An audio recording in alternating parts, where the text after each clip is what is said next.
Historia de México. Lucha entre federalistas y centralistas. En este video vamos a analizar el origen y las características de los grupos políticos que polarizaron los primeros años del México independiente, los centralistas y los federalistas. A partir de la consumación de la independencia y hasta 1855, hay en el país una guerra civil permanente. Justo después de desaparecer el imperio de Agustín de Iturbide en 1823, la forma de gobierno que se decidió adoptar para el país fue la república. Sin embargo, por diferencias ideológicas fue inevitable que el grupo de republicanos se dividiera entre los partidos de una república federalista y los de una república centralista. Los partidos del federalismo apoyaban la soberanía de los estados, tanto en materia económica, militar y política. Sin embargo, aceptaban delegar parte de esa autonomía a un organismo o autoridad general. En cambio, los centralistas promovieron un sistema que concentrara el poder político y administrativo en un organismo central, que sería la autoridad suprema y la única con capacidad de administrar los derechos públicos y colectivos del país.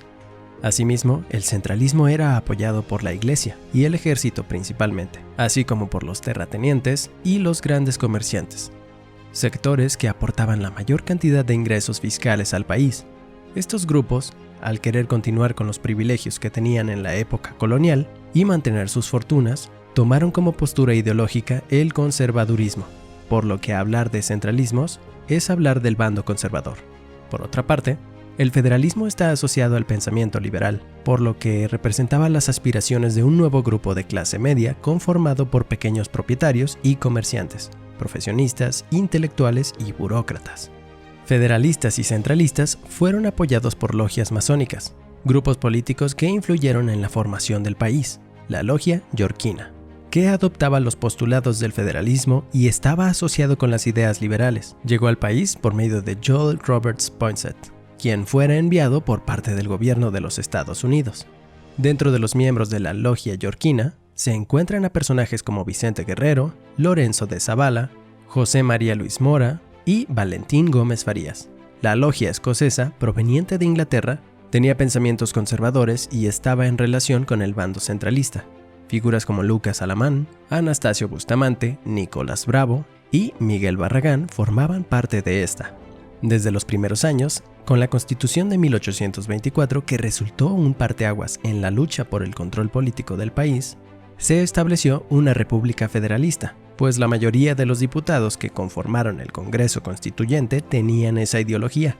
Una característica de este federalismo que se estableció en México es que fue muy radical, a diferencia del de Estados Unidos, que sirvió de modelo donde lo importante era la nación. Esto quiere decir que el gobierno de los Estados Unidos se aseguraba más por salvaguardar la integridad de su territorio y debilitaba así al gobierno federal. En 1833, bajo la presidencia de Antonio López de Santa Anna, personaje que no se puede clasificar en algún bando, y la vicepresidencia de Valentín Gómez Farías, un liberal declarado, se proclaman las primeras reformas liberales. Sin embargo, estas solo fueron obra de Gómez Farías, ya que Santa Anna se había retirado a su hacienda en Veracruz. En dichas reformas se limitaba principalmente el poder de la Iglesia y el ejército. A la primera, se le suprimió el cobro del diezmo. Se eliminó el monopolio que tenía en la educación, además de la secularización de los bienes de las misiones de California y la desamortización de los bienes del clero. Al ejército se le ordenó la disolución de todos los cuerpos armados que se hubieran sublevado contra el gobierno, debido a que por las constantes guerras se había convertido en una fuerza política. De igual modo, se redujo el número de jefes militares, así como el de soldados en las milicias de los estados.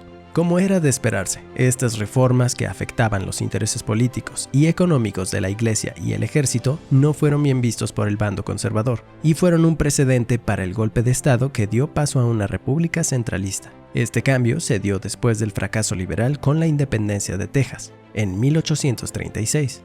La primera república centralista de México comenzó con la proclamación de las 7 leyes o la Constitución de 1836. Con ella se suprimía la Constitución de 1824 y se establecía la creación del Supremo Poder Conservador, conocido como el Cuarto Poder, el cual contaba con autoridad absoluta. El centralismo como forma de gobierno, los estados se convirtieron en departamentos que tenían poderes mucho más limitados, creación de nuevos impuestos y formas más severas de recaudación. Esta primera república centralista se mantuvo hasta 1841 desde su instauración. Hubo múltiples revueltas en la mayoría de los estados para volver al federalismo. En ese año se firman las bases de Tacubaya, un plan encabezado por Santa Anna para deponer nuevamente a Anastasio Bustamante de la presidencia. De esta forma, Santa Anna obtiene nuevamente la presidencia de México y el Congreso instaura nuevamente el federalismo. No es hasta 1843 que, tras el fracaso de establecer un modelo federal, se abandona ese proyecto y se instituye la Segunda República Centralista. Se realiza una nueva legislación conocida como bases orgánicas y que favorecía al clero y al ejército. Además, a diferencia de la Primera República Centralista, se suprimió el supremo poder conservador, pero se fortaleció al poder ejecutivo, otorgándole un poder casi dictatorial.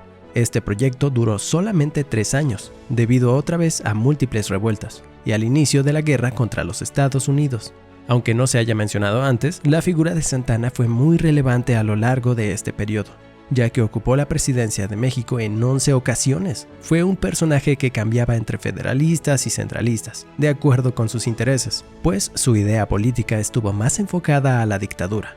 En el año de 1853, consiguió por fin instaurarla y se autoproclama Alteza Serenísima. No obstante, solo estuvo a 2 años del poder y sucumbió ante el Plan de Ayutla de corte liberal.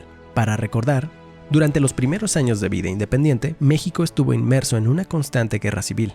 El poder pasaba del bando federalista al centralista y viceversa. Cada bando tuvo su postura ideológica y fue apoyado por logias masónicas diferentes. El federalismo era considerado liberal y patrocinado por la logia yorquina. Por otro lado, el centralismo adoptaba los principios conservadores y se influenciaba de la logia escocesa. La Constitución de 1824 fue un parteaguas en esta lucha, pues al ser de corte federalista perfilaba el triunfo de este.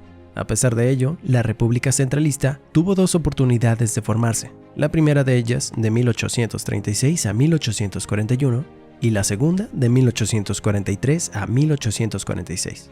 Santa Anna, un personaje destacado en este periodo, estuvo al mando del país en 11 ocasiones distintas, formando una dictadura de 1853 a 1855.